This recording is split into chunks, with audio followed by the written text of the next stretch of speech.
la primera hora. Sin embargo, ustedes pueden sacar, en 3 minutos sacan muestras y después sacan todas las muestras y ahí mismo le inician el antibiótico y después con los resultados vamos durando. Otra cosa, el segundo aspecto importante es la dosis no óptimas. ¿Qué significa prácticamente? La dosis está en relación a la concentración del fármaco que llega a la biofase. Entonces significa, si el microorganismo está en pulmón, o el microorganismo está en cerebro, o en meninges, o si el líquido, el germen está en hueso. Entonces, las concentraciones del antibiótico no son las mismas que el plasma. Las concentraciones en el líquido cefalorraquídeo son diferentes dependiendo del antibiótico. Las concentraciones en hueso también son diferentes y las concentraciones en pulmón también son diferentes. Entonces, ¿cómo saco la dosis? O sea, significa que la dosis no está en relación, uno, de la difusión del antibiótico, o sea, que llegue en concentraciones adecuadas. Y lo otro, la actividad del germen. ¿Y cómo mido la actividad del germen? Concentración mínima inhibitoria, concentración mínima bactericida, y etcétera, etcétera, ya que me supongo que les han explicado o lo van a explicar en infectología, el área bajo la curva, etcétera. Y el tercer aspecto es la duración del tratamiento prolongado. A medida que se incrementa el tratamiento, prácticamente se prolonga el tratamiento, hay más riesgo de resistencia bacteriana. Por lo tanto, hay que tratar de dar lo mínimo. Y si entonces, ¿cómo mido la duración del tratamiento? Con esto, con los marcadores de infección. Si mis marcadores de infección mejoran a los 3 días, prácticamente a 3, 4 días más suspendo el antibiótico. Pero si los marcadores de infección me duran 8 días, voy a tener que a los días dar 2 o 3 días más igual. Entonces la duración del tratamiento está en relación con los marcadores que usted tenga para cada paciente, que son completamente diferentes.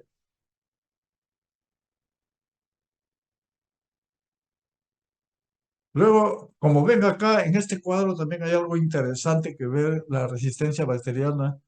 Ya ¿qué gérmenes tenemos generalmente? Tenemos para intrahospitalarios los gérmenes que tenemos los bacilo gram negativos, las enterobacterias y los bacilo gram negativos no fermentadores, y prácticamente que en los cuales se está usando los carbapenem, se está usando bastantes. Entonces ya se están apareciendo la Cinetobacter carbapenem resistente, y acá todos los que están, mire, todos los gérmenes. En Estados Unidos prácticamente hay más de 2.800.000 infecciones, más de 36.000 muertos por Clostridium difficile.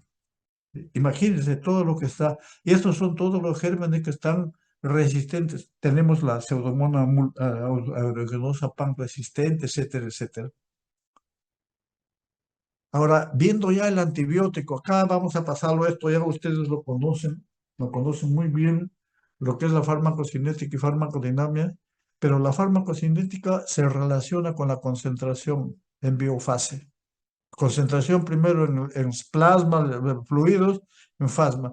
Y depende de la concentración en biofase para que haya el efecto farmacológico. Y ya hemos mencionado que la actividad antimicrobiana se ve con la concentración mínima inhibitoria, mínima bactericida, concentración máxima sobre la concentración mínima inhibitoria, etc. La biodisponibilidad. Hay antibióticos que tienen una biodisponibilidad cercana al 100%, fluoroquinolonas, y estos que tienen una absorción parcial. ¿Qué significa? Que estos antibióticos que tienen una biodisponibilidad cerca del 100%, no hay razón para darlos por vía endovenosa, hay que darlos por vía oral. Sin embargo, cuando a la vía oral no es patente, digamos, o sea, no puede estar con náuseas, vómitos, diarrea, o está en estado de shock donde no hay no hay un buen flujo gastrointestinal, prácticamente ahí se usan los por vía parenteral hasta que pase 3, 4, 5 días, hasta que haya una recuperación hemodinámica y luego ya se administra por vía oral. Estos antibióticos también se pueden dar por vía oral, pero hay que ver, hay que estudiar bien cuáles son, se absorben a nivel del gástrico, etcétera, etcétera. Otro de los aspectos importantes a atender, que es necesario esto saber, hay muchos antimicrobianos que son inhibidores del sistema microsomal enzimático. ¿Y qué pasa cuando yo doy un inhibidor del sistema microsomal enzimático con un fármaco que se elimina por la misma isoforma? Prácticamente incrementa su concentración y puede haber efecto tóxico o mayor efecto. Y cuando yo doy un inductor enzimático, ¿qué pasa? Baja la concentración sérica y puede bajar el efecto. Entonces, es importante tener en cuenta cuáles son los inhibidores enzimáticos. Acá las tienen. Hay antituberculosos, hay antimicóticos, hay antibióticos, antibacterianos, antirretrovirales, anticonvulsivantes. Y estos son los inductores enzimáticos, también que son anticonvulsivantes, pero de otro tipo. Otro de los aspectos importantes que deben tener en cuenta para manejar un antibiótico es la eliminación renal. La eliminación. Hay fármacos que se eliminan por vía renal y estos fármacos se eliminan más del 60% por vía renal y se eliminan por vía activa, o sea, se eliminan como productos activos o como metabolitos activos o no se han metabolizado mucho. Entonces, en estos casos, esto es importante recordarlo porque nosotros, si tenemos un paciente que tiene hay variante fisiológica en un prematuro, en un anciano donde la depuración de creatinina baja. No se olviden que los ancianos ya no se manejan con creatinina sérica, sino se manejan con depuración de creatinina para ver la función renal, porque la creatinina está en función de la creatinina endógena y la creatinina endógena está en función del músculo. Y la mayor parte de ancianos no tienen esto buena cantidad, buen músculo y por lo tanto a veces su función renal está, dice, creatinina 0,5 y al final tiene una depuración de 40, de 30, etcétera. Entonces, de acuerdo a esto, hay que hacer una variante, hay que hacer un ajuste de dosis para estos antibióticos. Estos tienen eliminación generalmente, algunos se eliminan por vía renal, pero la mayor parte se eliminan por vía hepática. Entonces, en estos casos existen ya nomogramas en todos los guías para ver, de acuerdo a la depuración de creatinina, qué cuánto debo administrarle a cada antibiótico, de acuerdo a la patología. Y acá, en este caso, por eliminación por vía hepática, no hay monomogramas, pero hay lo que se está aplicando ya desde hace mucho tiempo, era el Child-Pugh para pacientes con enfermedad hepática. Así, mire, ¿qué se toma en cuenta? La bilirrubina, la albúmina, el tiempo por trombina, si hay ascitis, encefalopatía, cada uno tiene un punto. Y con estos valores tiene 2 puntos y con estos valores tiene 3 puntos. Entonces, tiene el score entre 5 y 6, mayormente no hay problema. Entre 7 de score y 9 es la clase B.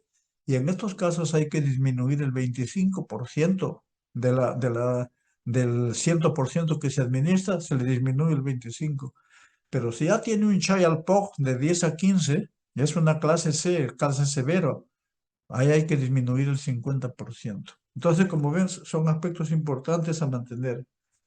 Ya hemos dicho que a la relación de farmacocinética y farmacodinámica, concentración en el lugar de infección con la actividad del patógeno, concentración mínima inhibitoria. De acuerdo a esto es la muerte bacteriana y lógicamente el éxito clínico dependiendo de los factores del huésped. De acuerdo a esto hay otro aspecto que también es importante mencionarlo. Hay antibióticos que son concentración dependiente y hay antibióticos que son tiempo dependiente. ¿Cuál es la ventaja y cuál es la interpretación clínica de la concentración dependiente? A mayor concentración, mayor efecto bactericida. Entonces, y lo que significa es que yo debo dar lo máximo que pueda, lógicamente que no produzca reacciones adversas. Entonces, generalmente los aminoglicósidos, las quinolonas, aminoglicósidos, por eso es que en los aminoglicósidos generalmente se están administrando en dosis única, dosis elevada, para mejorar la eficacia y también para disminuir las reacciones adversas. La fotericina B también a mayor concentración, mayor efecto. Entonces, metronidazol, todos estos antibióticos. El problema viene con esto, que esto es un tiempo dependiente. Acá no necesita dar 10 veces mayor que el MIG, acá solamente 5 veces. Una vez que se ha obtenido el efecto, mayormente no hay razón para aumentarle la dosis. Pero ¿qué es lo que tengo que cuidar? Acá cuido la concentración, pero acá no cuido la concentración, solo la concentración, sino acá cuido el tiempo, el intervalo de administración. Tengo que darle, el antibiótico tiene que permanecer por encima del MIC, cerca del 80-90%. Entonces, para estos, cuando se da estos antibióticos, por ejemplo, en UCI, prácticamente hay que darlo en infusión, a veces durante las 24 horas, para evitar que baje su concentración y haya resistencia. Luego, entonces, ¿cómo hacemos el uso apropiado de antimicrobianos? O sea, enfoque terapéutico en base a problemas que hemos visto más o menos la base, y ahora vamos a ver en neumonía, vamos a intentar algunos pasos del enfoque terapéutico en base a problemas. Una selección adecuada de antibióticos, que hemos visto que se hace la selección en base a eficacia, seguridad, conveniencia y costo. Y hay que tener una lectura e interpretación del antibiograma, ojo. Esto es importantísimo. No todo lo que sale en el antibiograma, porque a veces lo orientan inclusive a determinados antibióticos y no lo toman todo. Hay que saberlo interpretar. Y los esquemas terapéuticos considerando parámetros farmacocinéticos y farmacodinámicos. Otro problema es combinación de los antibióticos. A veces no damos antibióticos solos, uno solo, sino monoterapia, si no puede ser asociado para producir sinergismo o disminuir toxicidad o prevenir resistencia. Estos son los tres pasos más importantes cuando uno debe combinar antibióticos.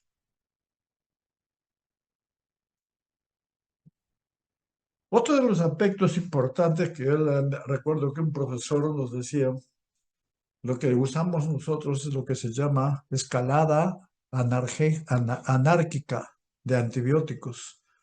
¿Cómo hacemos? Dice, dale 3 días. Si a los 3 días no funciona, le das otro. Resistencia. Si a los 3 días no funciona, le das otro. Si a los 3 días, a los 9, le das otro.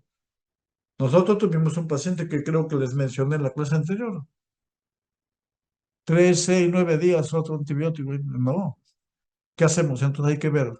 En estos casos lo que se hace es este esquema. Error diagnóstico. El diagnóstico en este paciente que tenía ictericia, leucocitosis, fiebre, desviación izquierda, pero tenía hepatitis inclusive y una mancha en pulmón que no era, parece que fue una telectasia. Un error diagnóstico. No era una infección. Inadecuado tratamiento quirúrgico. A veces hay abscesos y no lo drenan. Es una cosa. Superinfección. Desarrollo de resistencia se considera generalmente después, esto se considera casi al último.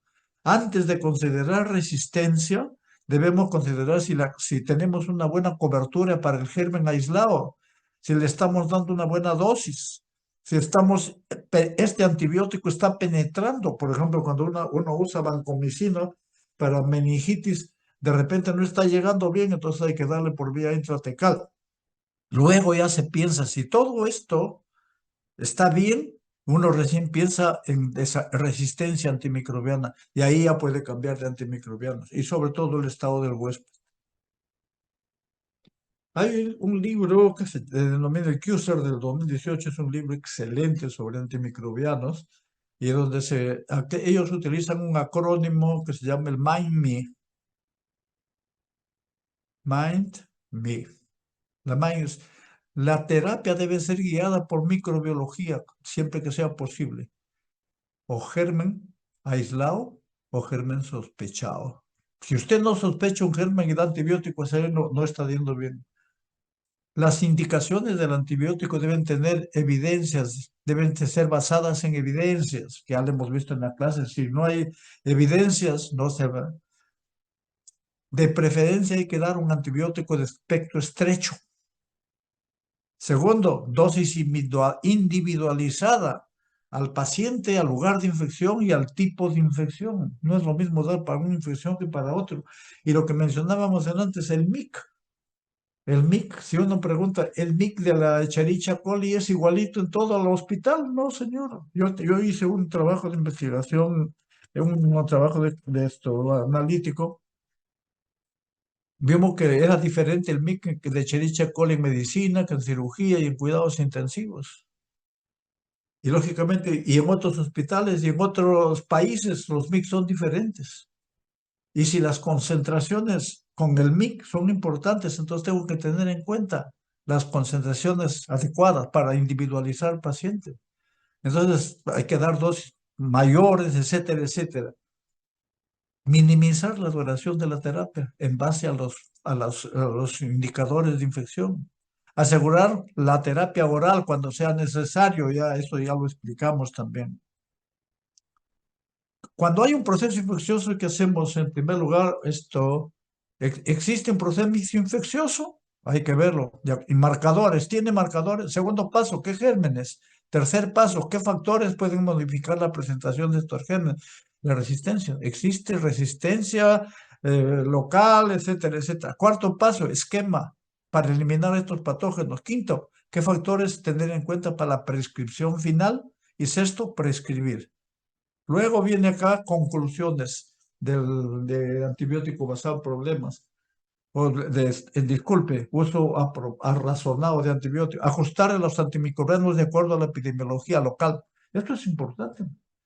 ¿Cómo es cómo son nuestras neumonías en nuestro hospital? ¿Qué gérmenes son los más frecuentes? Conocer los parámetros farmacocinéticos y farmacodinámicos para fármacos de uso específico. Seleccionar la modalidad apropiada de administración. Maximizar la dosis en pacientes en infecciones severas de acuerdo a la función renal. Monitoreo sérico de ser posible, pues hacemos monitoreo sérico, nosotros hemos hecho para aminoglicósidos, hemos hecho para glicopéptidos también, para vancomicina y otros antimicrobianos. Farmacovigilancia intensiva sobre las reacciones adversas, parámetros farmacocinéticos y uso de antibióticos por vía endovenosa con baja toxicidad. Bueno, ahora si seguimos, no sé si hay alguna pregunta por chat en algunos 2 minutos. Estamos empezando ya el otro tema.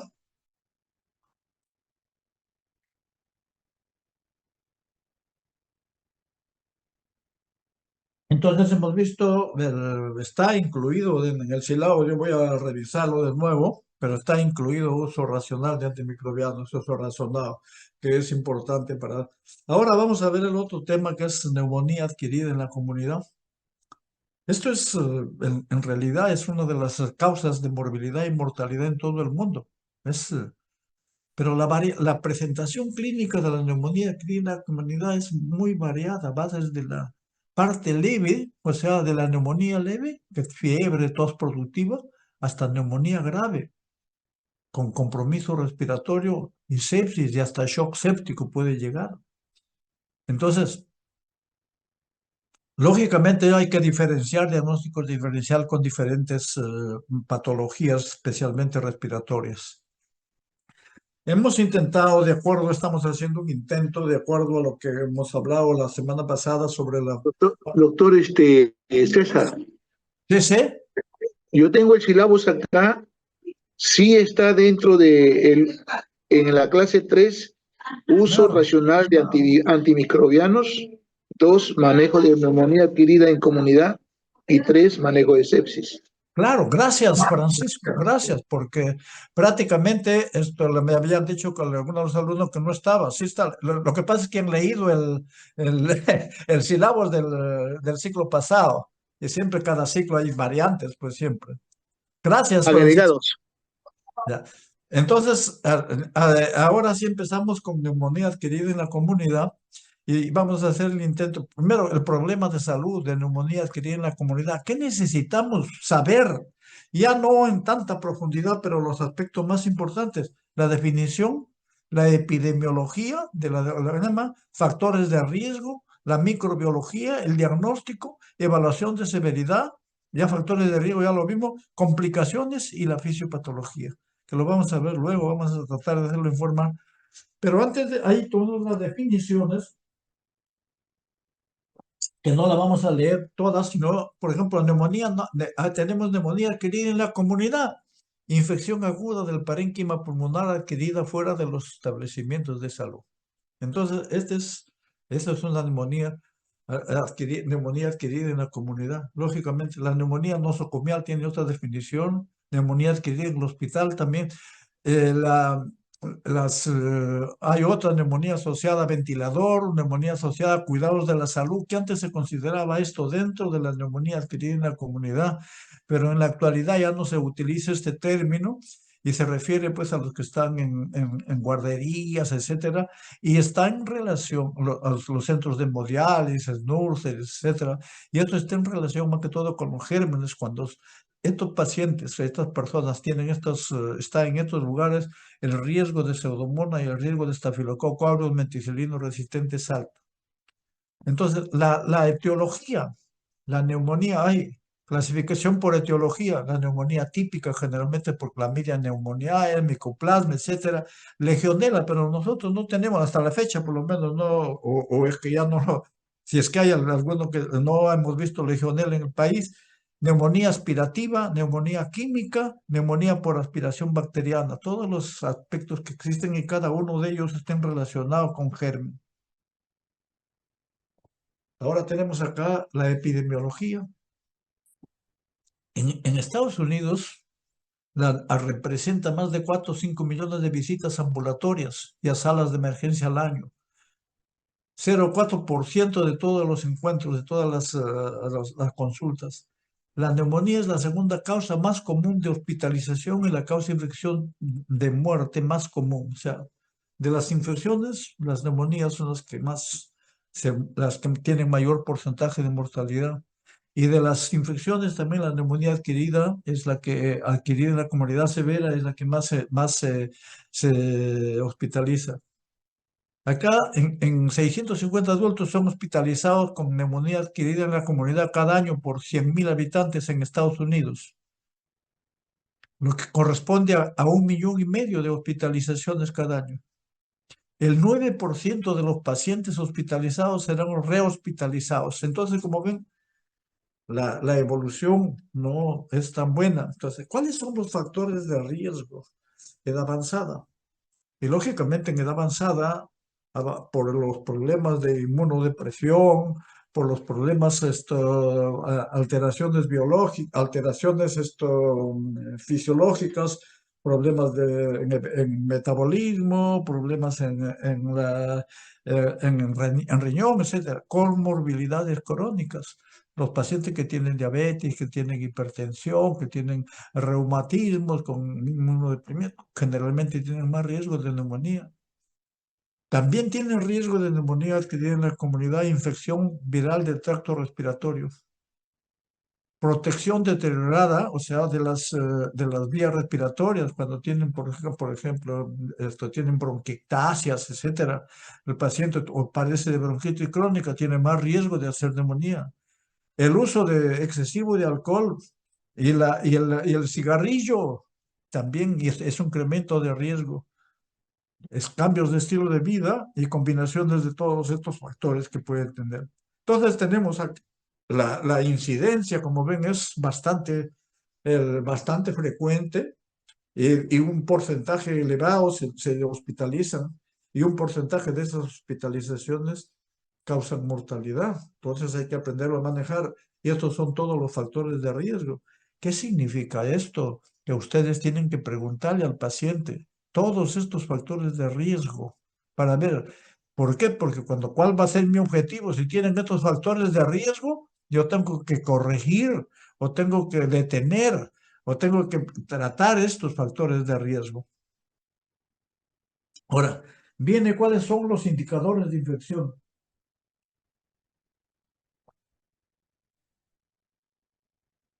Los indicadores de infección, cuadro clínico variable, ya hemos dicho que va desde el cuadro leve hasta la sepsis.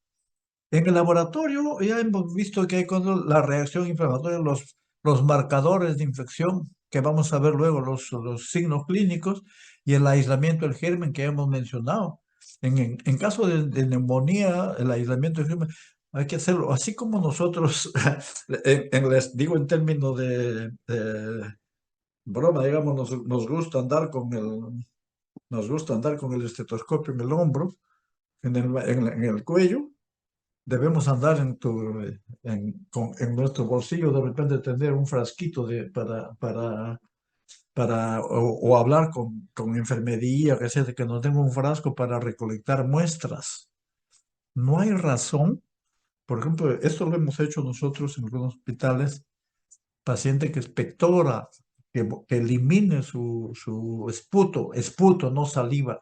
Y para esto hay clasificación también, que de repente, por cuestión de tiempo, cuando un esputo es esputo en realidad, que tiene un grado 5 ahí, y cuando es esputo, cuando salen, hay muchas células inflamatorias, cuando predominan los gérmenes, son predominantes, y cuando están dentro de las células, etcétera, etcétera.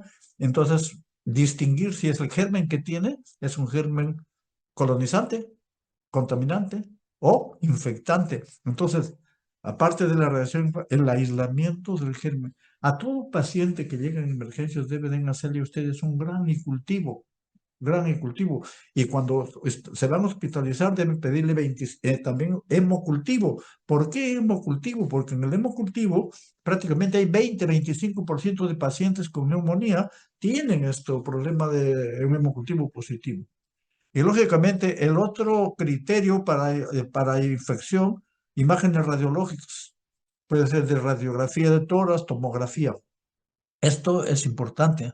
Tener la radiografía de tórax para evolución no sirve mucho, pero esto sí para evolución y lo mismo el cuadro clínico.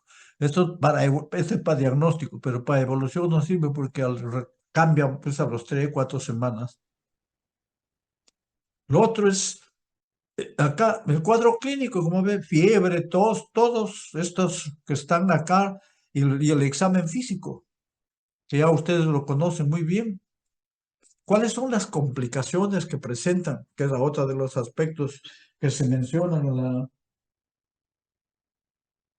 era otro de los aspectos. Efusiones pleurales, empiema, bacteriemia que se presenta en el 25% de los casos, y ya hemos mencionado. Entonces, todo paciente que se ingresa al hospital por neumonía, no se hace pues en pacientes ambulatorios, no es fácil.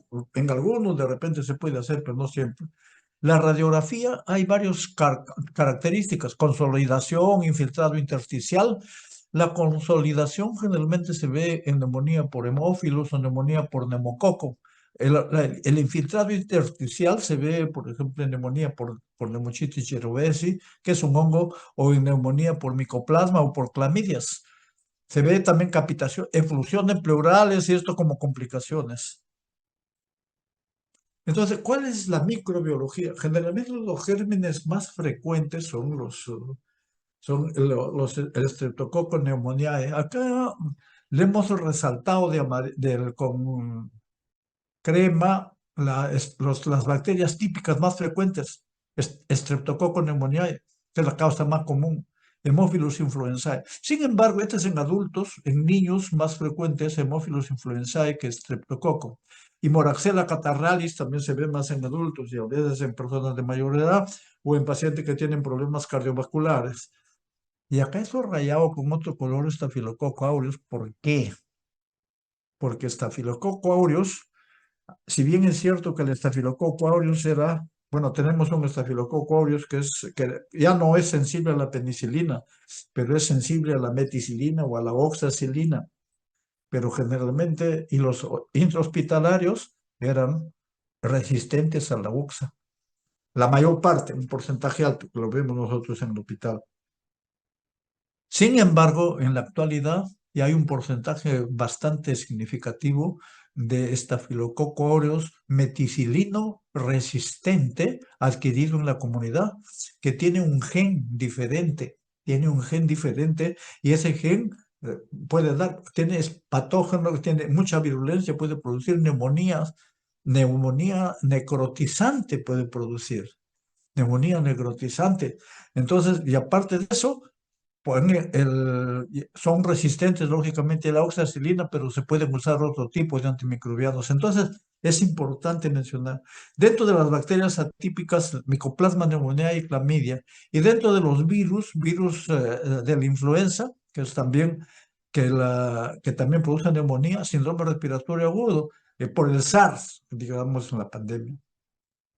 La prevalencia de estos gérmenes varía según la geografía, las tasas de vacunación neumocócica, porque lógicamente ahora hay un programa de vacunación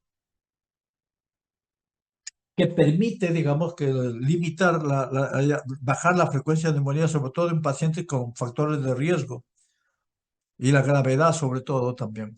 Acá tenemos neumonía neumocócica, en la K, por ejemplo, acá está, esta es la opacidad que se presenta en neumonía en un tipo de paciente, se llama en un paciente diabético, o sea, con factores de riesgo. Otro en una paciente neumocócica que muestra una densidad está en el lado izquierdo con una fisura abultada. Acá está, esta es la idea. Ahora viene otro tipo, las micoplasma intersticial, patrón intersticial. Y acá se ve la patrón intersticial también, una lateral. Y luego esta es por neumonía, por las complicaciones que se hace. Acá un empiema. Y acá una neumonía necrotizante que podría ser por un estafilococo meticilino resistente adquirido en la comunidad. Podría ser. Luego viene, una vez que ya tenemos el diagnóstico clínico, tenemos el diagnóstico etiológico probable o definido, porque en neumonías adquiridas en la comunidad en manejo ambulatorio, no es posible determinar de repente con un gran, o a veces no se puede, pero se puede iniciar terapia empírica. Y acá tenemos los scores que se hacen, los índices de severidad de neumonía, que se hace. Acá tienen una puntuación donde se consideran parámetros demográficos, comorbilidad, exploración física, pruebas complementarias. Y con eso se hace un puntaje. Entonces, y hacen 5 grupos. Los que tienen grupo 1 o grupo 2 hasta menos de 70, igual o menor de 70 puntos, pueden manejarse en forma ambulatoria. Los que tienen entre 70 y 90, lo observo. Puede que sí, puede que no. Pero los que tienen más de 91, o ingreso a sala hospitalaria o ingreso a UCI. Eso es. Y acá, en esta parte, también tenemos la clase 1, la puntuación, la clase 2 hasta 70 hemos visto, pero la mortalidad, como ven, en la clase 4 la puntuación, y en la clase 5 la mortalidad ya es elevada. La clase 5 es bien elevada. En el hospitalario la mortalidad es más 30-40%, o sea, y en cuidados intensivos más del 60%. Esas son cifras aproximadas, no son cifras tan estrictas. Y luego tenemos otro índice que se llama el CORP 65, que es más corto, más ágil. ¿Pero qué significa el CURP? Confusión, urea, respiración, presión arterial y edad mayor de 65. Cada uno tiene un punto. De acuerdo a esto, hasta 0 a 1, ambulatorio. Por encima de 2, ya es hospitalario. Pero si hay por encima de 2 y es un mayor de 65 y no tiene ningún otro problema, no tiene, se puede mantener en forma ambulatoria, y por encima de 3 ya prácticamente hay que hospitalizarlo en UCI. El manejo ambulatorio, la mayoría sin comorbilidades, con cuadro clínico moderado, signos vitales normales, con un score de 1 a 2 o un CURB 0, o si le des mayor de 65 años, un 1, con 1 nomás. Manejo hospitalario, paciente con saturación de O2 menor de 92, un score de 0, un CURB de 1 o de 2 si es mayor de 65. Entonces, esto es importante para ver Con estos índices yo puedo hospitalizar al paciente o lo puedo manejar en forma ambulatoria o lo puedo mantener en observación a ver cómo va. Esto es importantísimo una vez que han conocido la parte del diagnóstico de los gérmenes probables.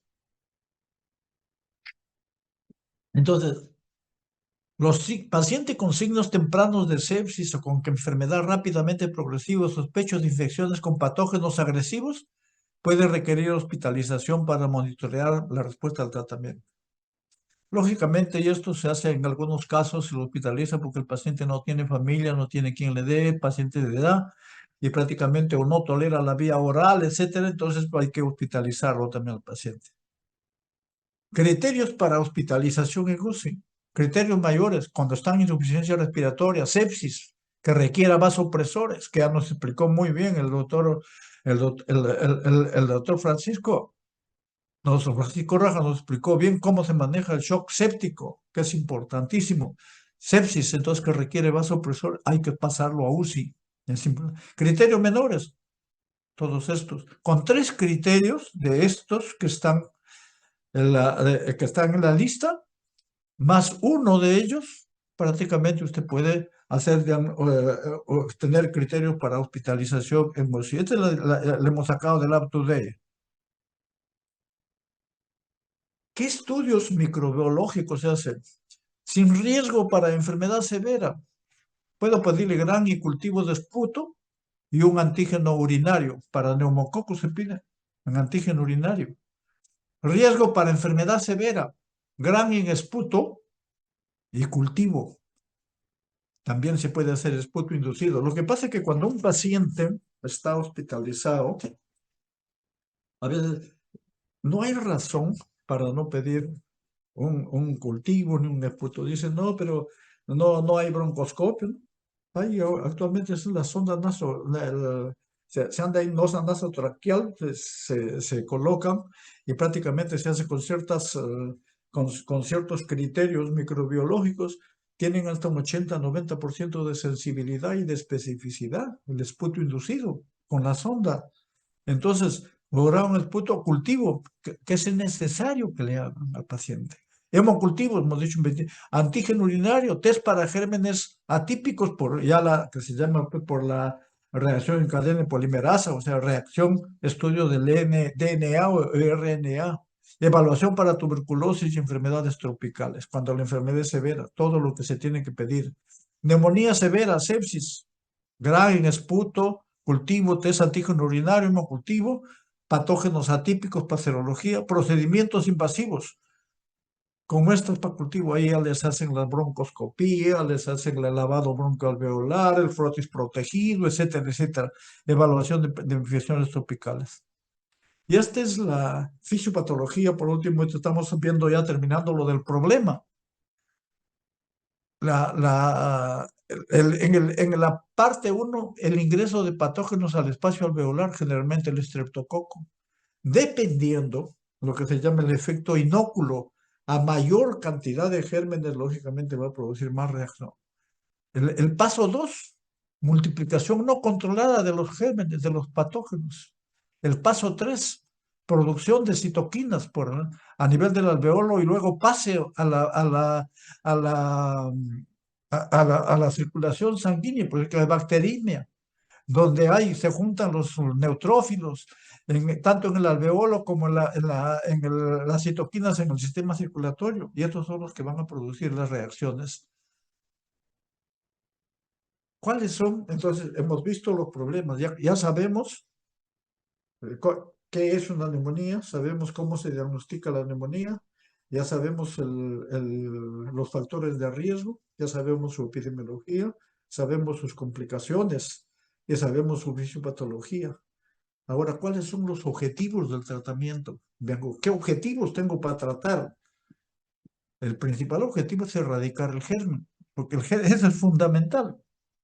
Y lógicamente, para erradicar el germen ya tengo que aplicar estrategias que vamos a ver luego. Otra, mejorar el cuadro clínico y detener la progresión de la enfermedad. Tengo que detenerlo, pues si no se va a complicar. Prevenir las recidivas y tratar o prevenir las complicaciones. Para prevenir las recidivas, lógicamente hay que erradicar el germen. tratar o prevenir los factores de riesgo. Estos son los objetivos. Y mejorar la función respiratoria y evitar su deterioro. Y disminuir, en términos generales, la mortalidad. Entonces, para estos objetivos debo conseguir estrategias. ¿Cuáles son las estrategias? Estrategias no farmacológicas y estrategias farmacológicas. ¿Cuáles son las estrategias no farmacológicas? Cuidados de soporte general. Entre ellas pueden variar. Asegurar una buena hidratación y estado nutricional del paciente. En pacientes que lo necesiten, administrar oxigenoterapia, fisioterapia torácica para facilitar la eliminación de secreciones, aislamiento respiratorio del paciente es importante para evitar que siga infectándose con otros gérmenes o que infecte a otros pacientes. Y las estrategias farmacológicas son prácticamente el tratamiento sintomático para la. Hay un problema, a veces dice, para la tos, dale un antitusígeno. Si le doy un antitusígeno, no va a eliminar las secreciones. Puede dar un expectorante bastante líquido, que es importante, por vía oral. Entonces, sintomático, o sea, si tiene fiebre, puede ser un antipirético tipo paracetamol, etcétera, u otros. Tratamiento específico. El tratamiento en neumonía tiene que ser empírico inicial. Hay dos tipos de tratamiento. El tratamiento empírico inicial, que se hace de inmediato con sospecha del germen, para evitar que la infección incremente. Cuando ya tenemos marcadores de infección en ese momento, entonces el marcador clínico es fundamental. Empezamos es un diagnóstico en qué gérmenes sospecho, es ya tratamiento empírico inicial. Pero antes de empezar, ahí mismo le saco muestras al paciente, le saco muestras y a los 2 o 3 días me está llegando trigo recién. Entonces, ese ya es el tratamiento específico, tratamiento dirigido. Lo puedo cambiar, lo puedo mejorar o etcétera. Y patrones de resistencia también es importante. Los patrones de resistencia, como vamos a ver, hay algunos patrones de resistencia en ciertos países, algunos tienen patrones muy elevados de resistencia, otros menos de resistencia. Y el tratamiento farmacológico de acuerdo al germen aislado y a las variables del paciente, o sea, lo que se llama tratamiento individualizado. Ahora, en el selección de grupos terapéuticos, ¿cuáles son los antimicrobianos? Es bueno hacer lo que se llama un inventario de todos los grupos terapéuticos que sean necesarios para neumonía. Las penicilinas, cefaloporinas, macrólidos, tetraciclinas, quinolonas. Acá estamos haciendo grupos nomás, no estamos haciendo medicamentos. Grupos farmacológicos. ¿Qué tenemos que ver ahí? Mecanismos de acción, efecto farmacológico, espectro antibacteriano para neumonía. ¿Cuáles son los que actúan sobre neumonía? Mencionar cuáles tienen sensibilidad para NAC, para gérmenes estarían indicados, considerando los gérmenes más frecuentes en neumonía que hay en la comunidad. Las penicilinas, que son bactericidas, inhibidores de la síntesis, solamente la penicilina que cubre solo neumococo, no cubre hemófilos. Pero las aminopenicilinas sí cubren neumococo, hemófilos y algunos gram negativos. Por eso, pero como producen beta-lactamasas, tenemos la amoxicilina clavulámico, que cubre neumococo, hemófilos, y no cubre atípicos, y cubre productores de beta-lactamasas también. Las cefalosporinas generalmente también son bactericidas. Las cefalosporinas de primera solo tienen cobertura para neumococo y estafilo. Las de segunda y tercera ya tienen para hemófilos influenzae. Generalmente, algunos bien más las cefalosporinas de tercera utilizan porque esto es más por vía parenteral y esto es por vía oral se utilizan las aminopenicilinas solas o aminopenicilinas asociadas con ácido clavulámico. Entonces, estamos seleccionando dentro de las penicilinas que abarquen generalmente 2 gérmenes o más, amoxicilina, ácido clavulámico, es aminopenicilinas asociadas a inhibidores de beta-lactamasa, uno, la cefalosporina de tercera generación, dentro de los macrólidos que son inhibidores de síntesis proteica, que cubren neumococo, algunos hemófilos y micoplasma cubren los macrólidos. Dentro de ellos hay los macrólidos de primera, segunda y tercera y vamos a ver cuáles son los más adecuados. Las tetraciclinas, tenemos 2 tipos de tetraciclinas. Las que son hidrosolubles y las que son liposolubles. Las hidrosolubles no se utilizan ya mucho, se utilizan las liposolubles, entre ellos la doxiciclina. Son inhibidores de síntesis proteica, cubren neumococo, estafilococo, meticilino sensible y meticilino resistente y adquirido en la comunidad. Y también y también las tetraciclinas cubren también el estomicoplasma. Las quinolonas, hay dos tipos de quinolonas. Las quinolonas respiratorias, que son la moxi, que son la levofloxacina, y las otras quinolonas, que son la cipro. En nuestro medio ha habido un mal uso, y no sé si hasta la fecha, la cipro lo usan para problemas respiratorios altos, y no hay razón para neumonía adquirida en la comunidad, no. Puede usarse para neumonía intrahospitalaria, sí, pero ya ha adquirido mucha resistencia, pero cubre también micoplasmas. Entonces ya vemos los grupos que están más o menos tan dirigidos y que tienen evidencia, porque eso se hace en base a evidencia, a los gérmenes más frecuentes productores de neumonía. Y acá tenemos la sensibilidad para el neumococo. Solamente tiene penicilina, amoxicilina, amoxidor clavulámico, cefalosporina primera, segunda, las de tercera que se usan más, macrólidos, tetra, ese es para el neumococo, pero es resistente a cipro. Entonces, no, para el neumococo, las penicilina, amoxicilina, todos estos pueden utilizarse. Para hemófilos influenza casi igual, pero no se utiliza para hemófilos ni cefalosporina de primera ni de segunda, sino las de tercera. Macrólidos sí. Moraxella catarralis, igual que amoxicilina, igual. En Mycoplasma pneumoniae se utiliza los macrólidos, que es bastante sensibilidad. Y dentro de los macrólidos, los que más se utilizan son pues la acitromicina y la claritromicina, los otros. Dentro de las tetraciclinas, mire, que cubren también micoplasma, y la levofloxacina también que cubren micoplasma. La cipro no cubre. Entonces, esa es la sensibilidad in vitro. Ahora viene a la selección de medicamentos que hemos visto. Vamos a ver algunos temas así muy a la ligera. Hemos visto que en el grupo B la eficacia demostrada.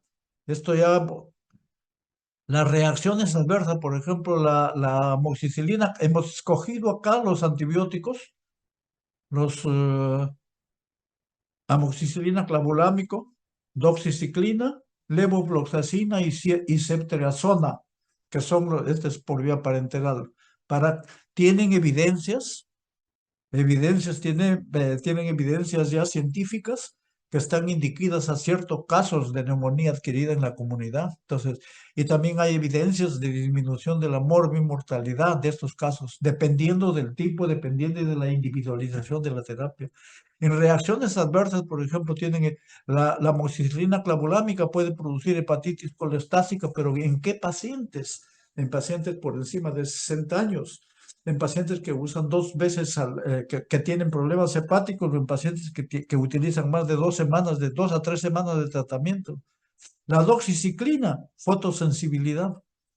Las reacciones graves, por ejemplo, el amoxicilina volámico, las alergias, anafilaxias. La levofloxacina puede producir neuropatías y la ceftriaxona pseudolitiasis. Las contraindicaciones en alergia a las penicilinas. Acá podemos ver que en alergia a las penicilinas hay dos tipos de alergias. La alergia por la inmunoglobulina E, que es shock anafiláctico, que si es un paciente que ha tenido un shock anafiláctico por penicilina, es probable que tenga reacción cruzada de anafilaxia o de reacción o de alergia con las cefaloporinas. Poco, pero lo puede tener. Es probable que tenga con carbapenem y es probable que tenga con monobatán. En esos casos, cuando hay alergia, a penicilina, si no es, digamos, shock anafiláctico, otro tipo de reacciones sí se podrían usar siempre que le haga una prueba de intradermo, reacción para cefaloporinas o carbapenems, etc. De 100 alérgicos a las penicilinas, a las cefaloporinas, especialmente a las de primeras, hay un 10 a 15%. A los carbapenems hay un 20 a 30%. Y a los monobactam, a las trionam, generalmente hay menos del 1%. La doxiciclina está contraindicado en niños y en gestantes. Y la ceftriaxona, lógicamente, puede tener anafilaxia también, contraindicado en anafilaxia cuando hay reacción cruzada con penicilinas. Contraindicaciones relativas, insuficiencia hepática. Interacciones. La doxiciclina puede estar sometida con inductores enzimáticos. Si yo le doy con rifampicina puede bajar sus concentraciones y evitar el efecto. La levofloxacina, generalmente las quinolonas son potentes inhibidores de enzimas microsomales. Entonces, consideraciones relevantes acá. La amoxicilina se elimina por vía renal o por vía hepática como ácido. La doxiciclina tiene eliminación por circulación enterohepática. La levofloxacina, bueno, Nicosal se elimina por vía renal, pero en la levofloxacina, las quinolonas, por favor, no las den con alimentos ni con ninguna otra sustancia. Cuando le dan las quinolonas, generalmente hay que darlo en 1 hora antes o 2 horas después. ¿Por qué? Porque las quinolonas son medicamentos ácidos y como medicamentos ácidos necesitan un pH ácido y si no tienen un pH ácido adecuado, prácticamente no se van a absorber, van a pasar.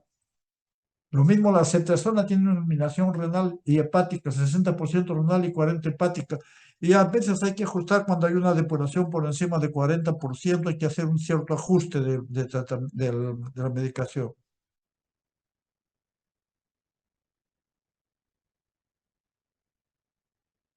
Y ahora tenemos ya por último el sexto paso. No sé si acá creo que nos faltó.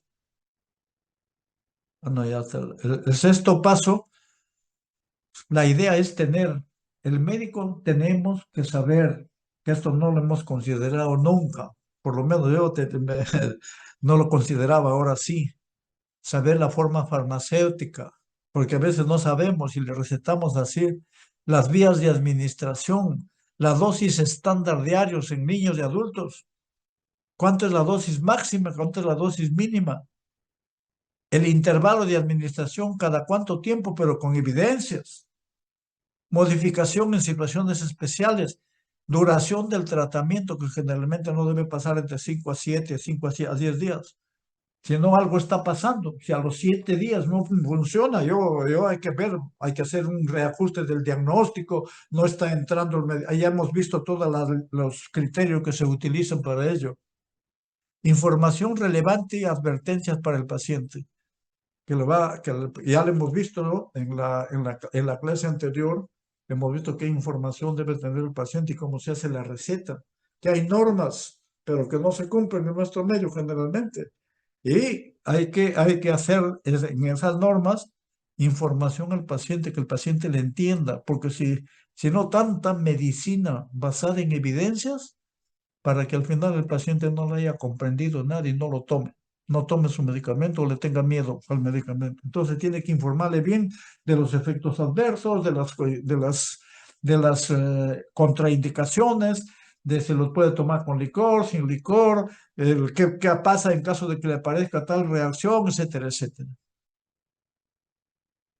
Ahora sí, como ya tenemos los medicamentos que hemos seleccionado, ahora ya nos basamos en las guías. Por ejemplo, hay unas guías adecuadas esta es una de la Sociedad Americana de Tórax del año 2019 y la Sociedad de Enfermedades Infecciosas de Norteamérica para el tratamiento de neumonías que hay en la comunidad. Acá han puesto dos grupos: pacientes menores de 65 años sin comorbilidades, no fuman y no han usado antibióticos en los últimos 3 meses. No se olviden que cuando ustedes hagan sus historias clínicas, ustedes ya han llevado clínica o están llevando, pregunten qué medicamentos han tomado durante los últimos 3 o 6 meses, de ser posible, y para qué lo han tomado y cómo lo han tomado y qué les pasó. Pregunten. Yo les dije la vez pasada, la paciente que le dieron carbapenem, imipenem, cilastatina, y es un shock, un Steven Johnson. Nos llamaron, lo vimos, fui a preguntarle en la historia, alergias, niega. Bueno, fui a preguntarle a la paciente y la paciente me dijo, por favor, doctor, ni me mencionen la penicilina, casi me mata. Nadie le pregunta. Por favor, eso es tan importante como también la medicina. Entonces, en estos casos, recomienda, por ejemplo, la Sociedad Americana de Tosa y la Sociedad Americana de Infectología, recomienda amoxicilina como monoterapia para los que no usan, y para los que no usan penicilina, monoterapia con macrólido o doxiciclina es recomendada. Lógicamente, la resistencia para la doxiciclina es menos del 25%. O sea, ¿por qué se pone 25? ¿Por qué se pone 15? ¿Por qué no se pone 40, 30? Cuando la resistencia local es menos de 30, uno puede dar terapia empírica, sobre todo dependiendo de la severidad del cuadro. Pero aún en pacientes que no están severos, si tienen una resistencia local más de 30%, no, señor, no le doy. Solamente le daría cuando ya el cultivo me sale positivo. Entonces, sirve para tratamiento empírico. Pero el up-to-date sugiere amoxicilina más un macrólido. ¿Para qué? Para cubrir micoplasma. O doxiciclina, uno de los dos. Con doxi o con macrólido cubro micoplasma. Y es el beneficio para dar un corto tratamiento con relación a esto. Para los pacientes quienes son mayores de 50 años, de 65 años, son fumadores, tienen enfermedades, tienen comorbilidades o han usado ya antibióticos. Recomiendan generalmente, el primer grupo recomienda combinación de un beta-lactámico más un macrólido, puede ser un beta-lactámico, puede ser ceftriaxona más doxi o más cipro. O monoterapia con una fluoroquinolona respiratoria, levofloxacina, por vía oral o por vía parenteral. Entonces, en cambio, UpToDate sugiere combinación de amoxicilina con macrólido, lo mismo, doxiciclina. La amoxicilina clavulámico tiene actividad contra estreptococo, neumonía y tiene un perfil favorable para efectos adversos que hemos visto también. Entonces, estos son los esquemas que se basan en base a los antibióticos que ya nosotros hemos seleccionado. Entonces, acá viene otro. Acá lo vamos a pasar rápidamente. Lo que se recomienda para todos cuando ya se aíslan los antibióticos. Lógicamente que hay que considerar el neumococo cuando es con una resistencia menor al 2 microgramos. La resistencia del neumococo varía en vías respiratorias. Si yo voy a tratar un neumococo por vía respiratoria, le puedo dar penicilina, esto en dosis altas. Pero si yo tengo un neumococo, un meninges, no, por favor, porque meningitis es una emergencia. De meningitis, el espacio que ocupan la infección es muy pobre, se puede diseminar, o deja secuelas o se muere el paciente. Entonces, en meningitis se debe utilizar generalmente la cefalosporina de tercera. En penicilina resistente más de 2 ya se utiliza ceftriaxona, cefotaxime, fluoroquinolona. Y como alternativas, vancomicina. Y acá, bueno, en micoplasma macrólido puede ser la citromicina que se da solo por 5 días o entre 3 a 5 y el otro la claritromicina que se da 10 días o una tetraciclina también. Y como alternativa una fluoroquinolona respiratoria, no la otra. Y acá, nosotros ya para enterobacteriácea, los antibióticos, esto lo vamos a pasar brevemente. Y acá tienen cómo descontinuar los antibióticos. En realidad esto lo van a revisar ustedes con más detenimiento, pero les mencionaba algo al inicio. Si yo tengo un paciente que yo escogí que tiene fiebre, tiene leucocitosis con desviación izquierda, tiene una proteína C reactiva, aunque la proteína C reactiva no me sirve mucho, pero eso que tiene una procalcitonina elevada.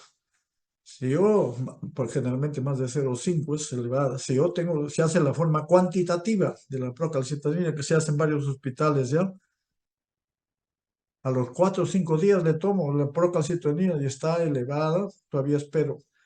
Cuando empieza a bajar y está debajo ya en lo normal o bajo de los límites, prácticamente empiezo a retirar en 1 o 2 días más y retiro el antibiótico.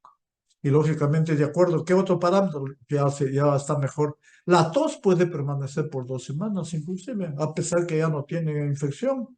Entonces, la radiografía puede permanecer hasta por 3, 4 semanas. Entonces, pero los indicadores de infección es un criterio fundamental para retirar antibióticos y, lógicamente, para no ocasionar resistencia. Ahora, entonces acá tenemos ya el esquema terapéutico de la neumonía adquirida en la comunidad. Selección de antibióticos, ya lo hemos visto. Esquema terapéutico, ya hemos visto. Formular la receta. La receta es un instrumento legal, es un instrumento científico y que nos sirve para comunicarnos con el paciente, nos sirve para comunicarnos con el farmacéutico. Y luego tenemos que, ya hemos dicho, información al paciente. El paciente tiene derecho.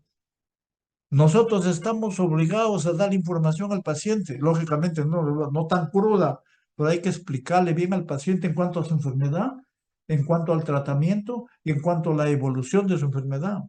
Y por último, que no nos debe fallar, es monitorear el tratamiento. Monitorear el tratamiento. Monitores el tratamiento. Bueno, entonces, o sea que hay que ver para ver si se cambia o no se cambia. Ahora ya hemos mencionado, es muy difícil esto. Luego ahora vemos ya el tercer tema, el último tema, manejo terapéutico de sepsis. Vamos viendo.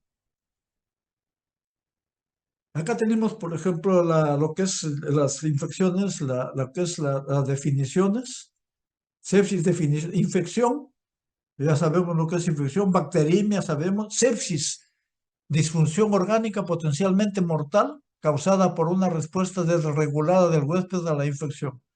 Y el sepsis es potencialmente mortal. Disfunción orgánica, anomalías circulatorias, celulares, metabólicas, como para aumentar sustancialmente la mortalidad. Entonces, cuando hay disfunción orgánica, el incremento de mortalidad, uno debe tratar al paciente lo más rápido posible para evitar llegar a esto o llegar a la disfunción orgánica. Y por último, y estos son los indicadores más o menos de disfunción orgánica. Shock séptico, que es una disfunción orgánica progresiva en un paciente con enfermedad aguda.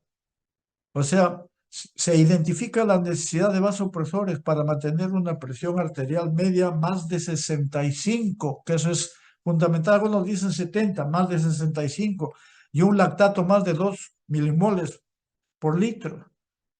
Y lógicamente el shock séptico tiene una mortalidad bastante alta. Este se llama, lo otro es lo que se hace la evaluación secuencial de fallos orgánicos que hemos visto, vamos a ver ahora. Los factores de riesgo para sepsis, admisión a cuidados intensivos. O sea, un paciente que entra a cuidados intensivos, el riesgo de hacer infección nosocomial, ya no. Y cuando hay una infección nosocomial no tengo que estar pensando ya en neumococo solo. Tengo que estar pensando en estafilo y tengo que estar pensando en bacilo gram negativos no fermentadores. ¿Y cuáles son? Pseudomonas aeruginosa y Acinetobacter. Entonces aumenta el riesgo de sepsis. Bacteriemia, 95% de cultivos positivos fueron asociados a sepsis. La inmunosupresión es un factor de riesgo para sepsis. Edad avanzada, comorbilidades, obesidad, diabetes, cáncer, comorbilidad asociada con sepsis. También, neumonía, pacientes hospitalizados, 48% desarrollan sepsis y de los que desarrollan sepsis, 5% desarrollan shock séptico. Y de esos 5%, 40% fallecen, pues el problema. Entonces, ¿cuáles son las fuentes de sepsis? Neumonía, tracto urinario, catéter, bacteriemia relacionada a catéter, peritonitis, infección pancreática, infección de tejido, o sea, las fasciitis necrotizantes, artritis séptica, endocarditis, empilema, infección de prótesis. ¿Y acá qué es lo que tiene que hacerse digamos, para intervenir esto, más o menos? ¿Ya? Acá tenemos he tratado de resumir todo lo que se ha revisado sobre la patogenia de sepsis. Tiene infección, donde modifica, por ejemplo, donde se producen mediadores de tipo antiinflamatorios y mediadores proinflamatorios. De equilibrio entre estos es lo que o se recupera el paciente por su inmunidad o predominan los proinflamatorios. y el otro no tiene. Pero ¿qué factores intervienen? Factores oxidantes, las citoquinas, endotoxinas, que intervienen a nivel celular y a nivel endotelio. A nivel, a niveles celulares prácticamente, y a nivel del endotelio también hay. El endotelio es el que organiza prácticamente la circulación adecuada. Entonces, ¿qué hace el endotelio? Señalización de inflamatorios, antiinflamatorios. Interviene en los mecanismos de coagulación, microcirculación, regula la permeabilidad vascular, la respuesta inflamatoria, activación de leucocitos. Eso es todo lo que produce en el endotelio las endotoxinas, todos estos factores. Se producen citoquinas, la interleuquina 6, 8, la interleuquina 1, el factor de necrosis tisular, el factor activador de plaquetas, eicosanoides, complementos, tromboxanos. Por eso es que todo es una línea. Creo que el doctor nos explicó la vez pasada más o menos todo lo grave que es esto.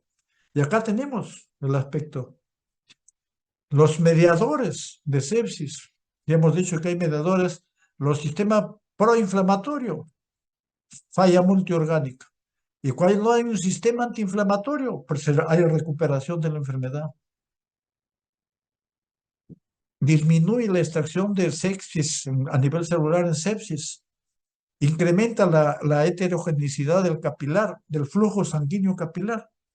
Y al saber esto, reduce la superficie para el intercambio gaseoso. Y lógicamente llega poco oxígeno.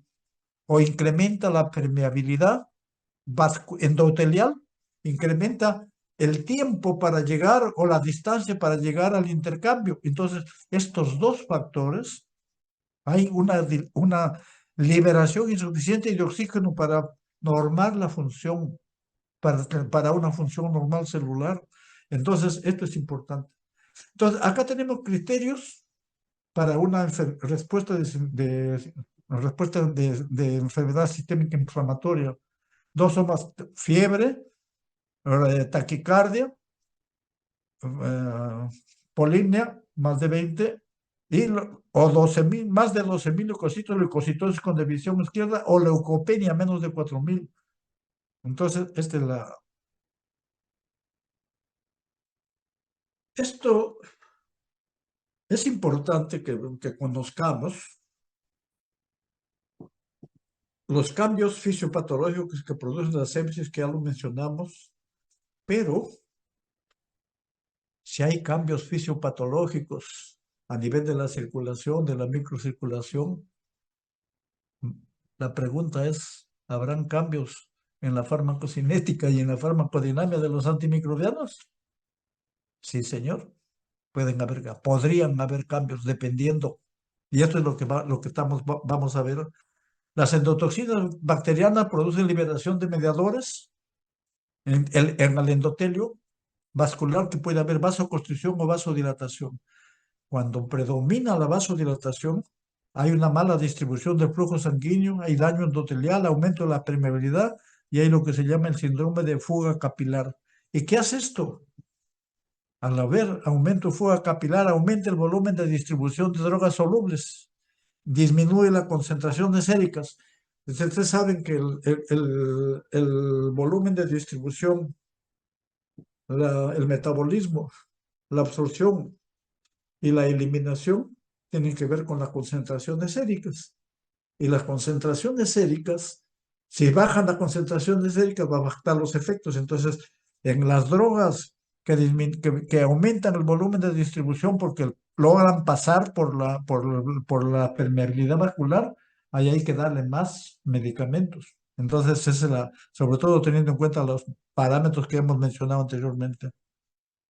El incremento de clearance, de creatinina, respuesta inflamatoria, hipotensión, tratamiento le damos con líquidos, aumento de fluidos inotrópicos, aumento de la precarga y aumento de clearance, aumenta la creatinina, las fármacos, las drogas, que son problemas diferentes que aparecen en ahí en la unidad. Pero cuando ya hay disfunción de órganos, progresión de la sepsis, disfunción de órganos, falla hepática, falla renal. Es que ahí ya disminuye el clearance hepático y el clearance renal, entonces aumenta la vida media. y se acumulan metabolitos. En estos casos ya el manejo es diferente. Entonces, como ven, ya tenemos dos fases. Cuando hay en la fase inicial, cuando hay incremento de la permeabilidad vascular, de repente ahí puede alterarse el volumen de distribución, y como se altera el volumen de distribución en algunos antibióticos, hay que incrementar para incrementar las concentraciones séricas y concentración en biofase. Pero cuando ya hay falla orgánica, multiorgánica, prácticamente ahí ya hay falla en el clearance hepático y clearance renal, entonces aumentan las concentraciones y pueden haber efectos tóxicos, entonces acumulación de metabolitos. Entonces es importante mencionar esto. Los, el- la, Acá tenemos endotoxinas, estimulan la producción de mediadores, afectan el endotelio vascular, aumentan la permeabilidad vascular, y lógicamente puede haber vasoconstricción o vasodilatación, una mala distribución del flujo, y producen, cuando predomina la permeabilidad, predomina síndrome de fuga capilar. ¿Y qué pasa cuando hay un síndrome de fuga capilar? Aumenta el volumen de distribución de los hidrófilos, disminuye la concentración plasmática, también puede aumentar, y esto no solamente por síndrome de fuga capilar, puede aumentar por la ventilación mecánica, hipoalbuminemia. Es importantísimo. Ustedes saben muy bien, en farmacología han visto que la albúmina sirve para la mayor parte de fármacos se unen hay la unión proteica. Si no tiene buena albúmina, no se va a unir y aumenta la fracción libre y pueden aumentar los efectos. La circulación, los circuitos extracorpóreos, quemaduras. Entonces, los volúmenes de los medicamentos lipofílicos varían muy poco. Ahora vamos a ver qué medicamentos. Ahora, criterios que acompañan a la sepsis generales, ya sabemos, los fiebre, hipotermia, taquimia, ya vimos significante edema o prácticamente, o puede haber hipoglicemia, inflamatorios, leucocitosis, leucopenia, proteína C reactiva puede ser, y procalcitonina plasmática más de 2 veces normal. Esto es justamente, es importante en sepsis determinarlo. La disfunción de órganos generalmente es de acuerdo a estas variables: hipoxemia, oliguria, incremento de la depuración de creatinina o creatinina, anormalidades en la coagulación. ¿Por qué? Porque pueden haber problemas, como hemos visto, que incrementan la protrombina, incrementan los tromboxanos, y pueden haber inclusive incrementos de factor activador de fibrinógeno. Puede haber, por un lado, por ejemplo, llegan hasta la coagulación intravascular diseminada, por un lado por hemorragias y por otro lado microtrombosis. Ilios, trombocitopenia, puede haber hiperbilirubinemia. Ahora, esto es lo que le llaman el SOFA, la evaluación falla orgánica relacionada a sepsis.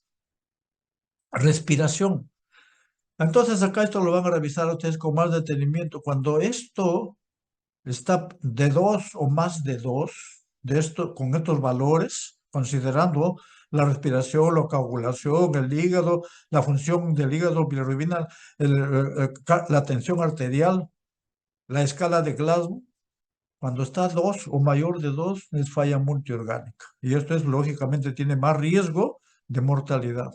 Y acá dice, los criterios de índice del SOFA, que es la frecuencia respiratoria.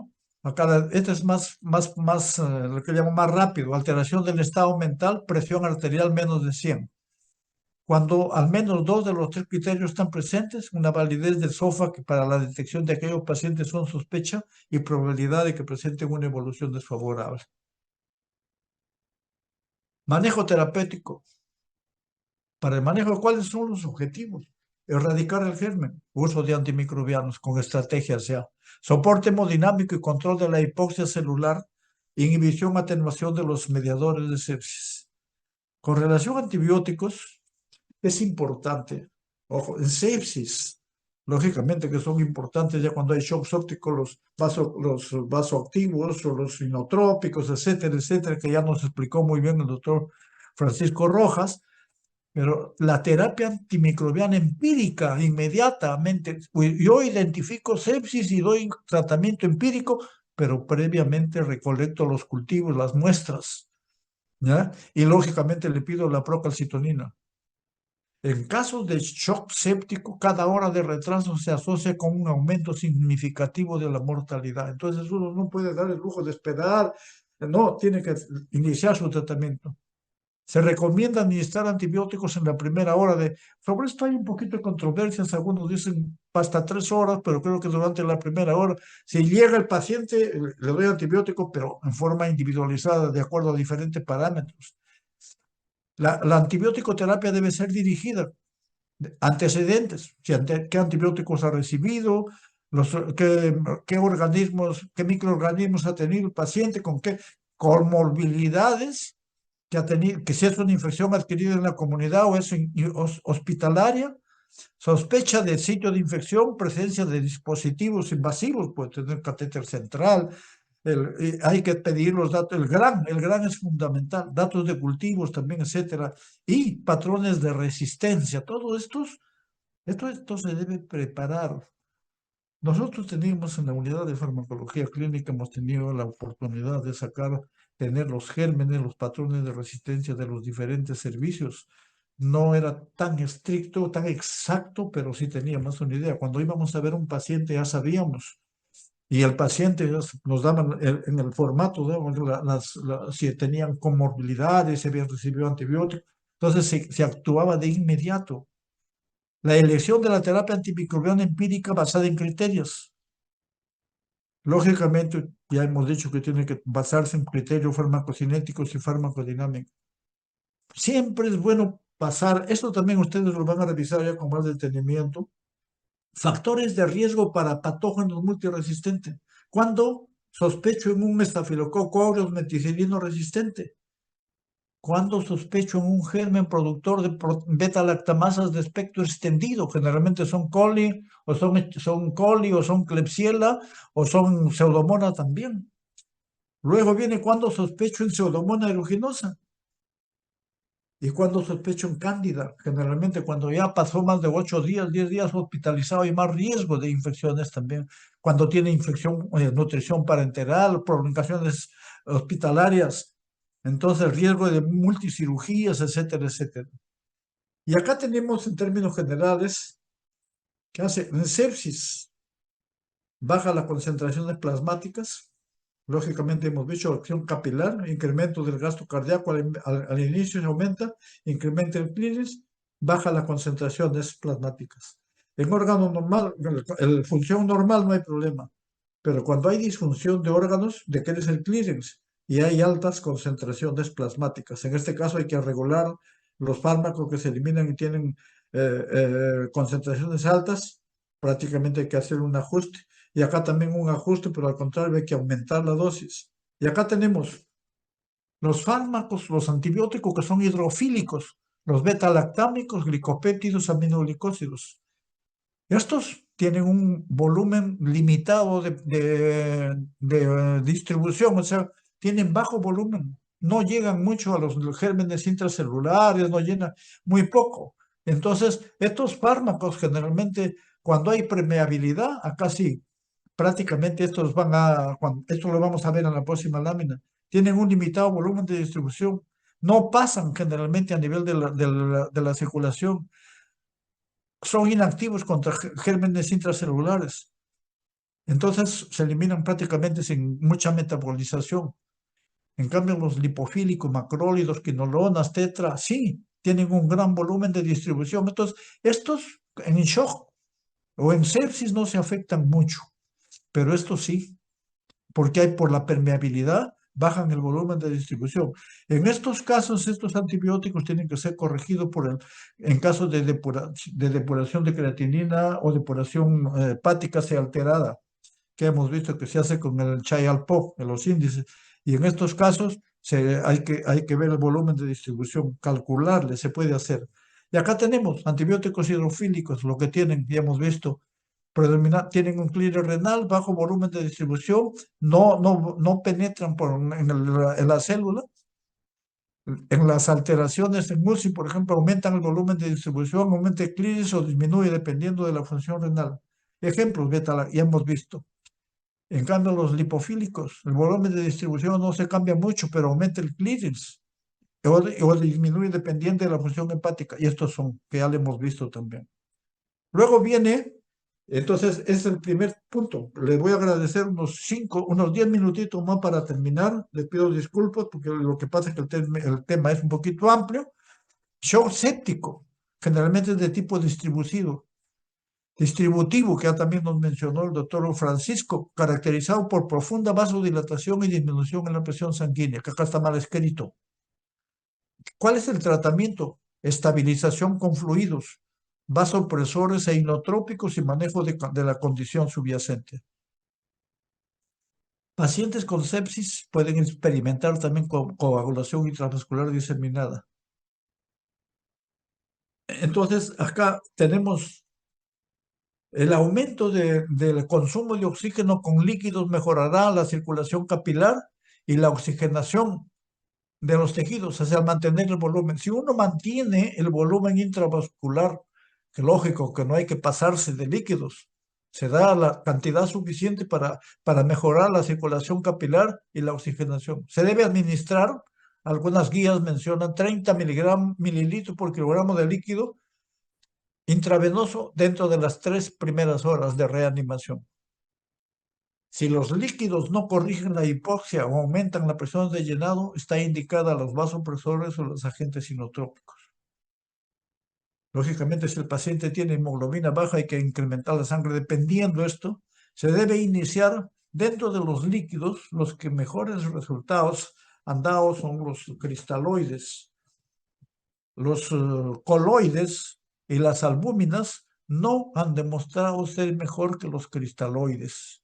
E inclusive las albúminas tienen algunas reacciones adversas. Entonces, por esta razón es que se prefieren los cristaloides. Soluciones salinas, lógicamente, soluciones balanceadas, de acuerdo al equilibrio vasoelectrolítico, hidroelectrolítico, disculpe, que tenga el paciente. Luego de la recuperación inicial, debe ser guiado por controles vitales, diuresis, todos estos factores que ya es parte clínica. Y acá, dentro de los fármacos, esto prácticamente ya nos hizo el doctor, pero lo que queremos enfatizar algunos aspectos, la norepinefrina es de primera línea. La dopamina, en caso de shock séptico ya, la dopamina es una alternativa, también está dentro de primera, pero sin embargo, la de segunda porque presenta mayor número de arritmias cardíacas que la norepinefrina. Entonces tienen cada uno de ellos, como vamos a ver en una lámina al final también, la dopamina o norepinefrina son de primera. De acuerdo a las guías, se prefiere para shock séptico la norepinefrina y luego la dopamina. La epinefrina es en tercer lugar, debe considerarse tercera línea. Su uso debe limitarse a casos con niveles inadecuados de presión arterial media, a pesar de la administración.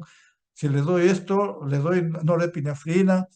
En cuanto se puede utilizar en forma concomitante con norepinefrina. Vasopresina es la que se debe dar.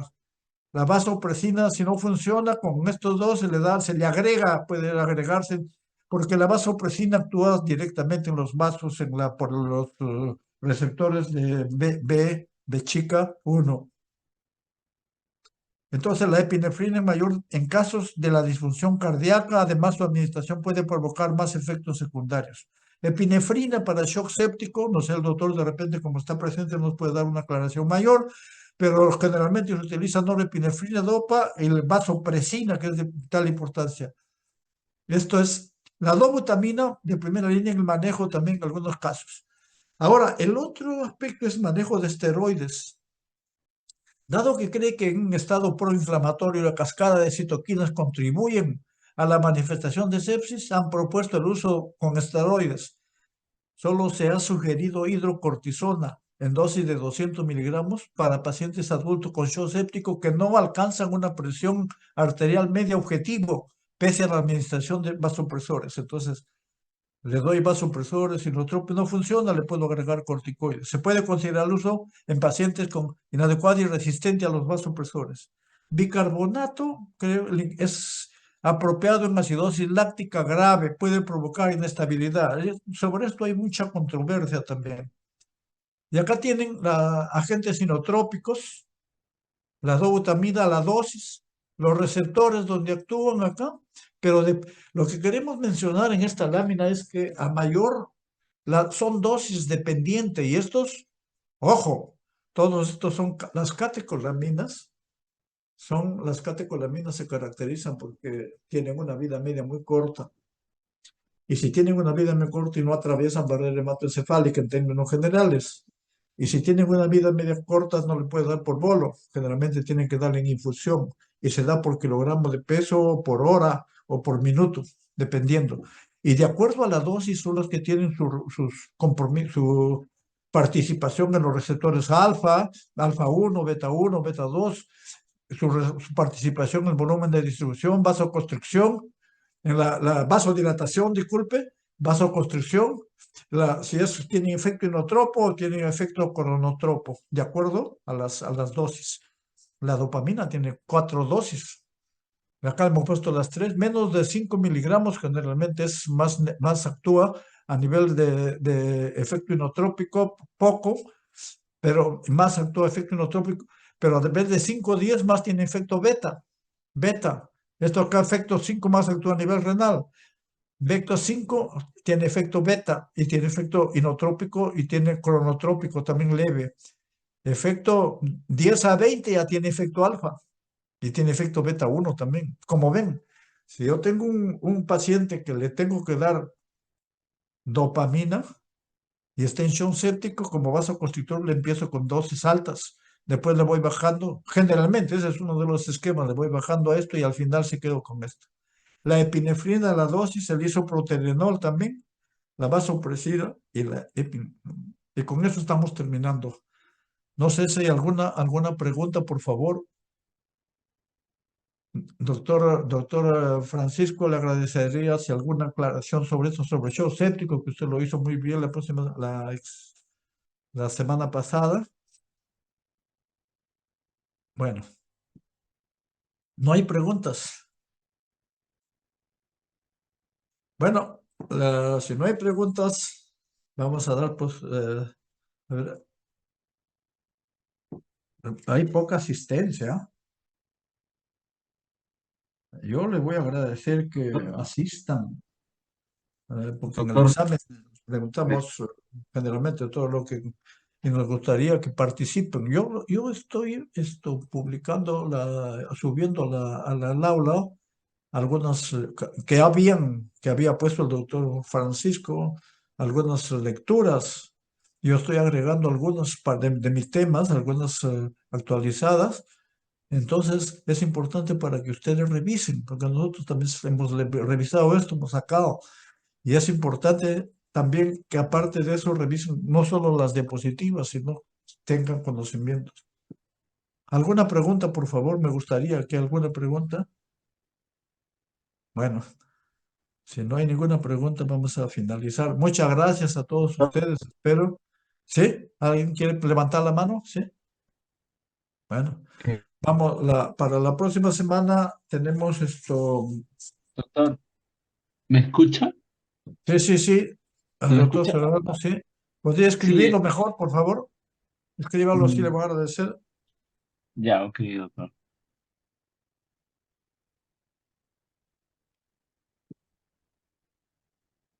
Para la próxima semana tenemos la presentación del doctor Francisco Rojas, que es sobre dolor. Está programado para las 6:30, pero yo voy a hablar con él a ver si lo hacemos a las 6 o a las 6:30, pero si de acuerdo a eso lo programo y lógicamente él es el que va a exponer esa clase. El objetivo de la pericia es emitir un conocimiento para Ya, saber ya. el A daño ver, escriban por favor, o escriban en chat. Le voy a agradecer porque hay mucho. No, esa es una buena pregunta, pero ¿sabe qué es lo que pasa?